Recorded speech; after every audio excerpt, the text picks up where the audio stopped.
Sabi nga natin, 3 months pa lang, marami na nagawa ang Pangulo at ang gobyerno ito. Na hindi nagawa ng mga nakaraang Iisa-isahin ko sa'yo yung mga nagawa ng Duterte, pakinggan mo. Unang-una, pagpapalibing sa tatay ng amo mo. Free irrigation law. 1,000 dagdag sa pensyon ng SSS. NTFL CAC. OFW Hospital. Bukana Bridge na inaangkin nyo. Dagdag sahod sa mga pulis.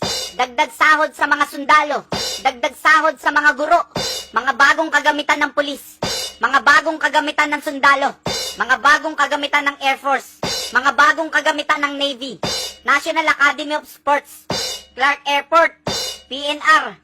Skyway 3. Bulacan Airport. Rehabilitation sa Nueva Ecija. Mga gamot during pandemic. 10 years passport. 10 years license. 10 years Siemens book. Niligtas yung OFW sa Kuwait. Tinanggal yung laglag bala sa NAIA. 563 na adik sumuko. Bawal inuman sa daan. Curfew ng mga kabataan. Pinalinis yung Boracay.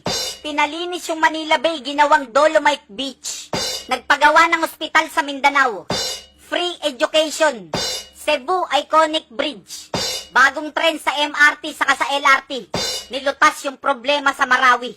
Pinasuka si Lucio Tan ng 7.28 billion. 150,149 classrooms Luzon, Visayas, Mindanao. At marami pang iba. Yung mga nakalimutan ko, i-comment nyo sa baba. So ngayon, tapos na ako, ikaw naman magsalita. Sabihin mo sa amin yung amo mo kung ano yung nagawa.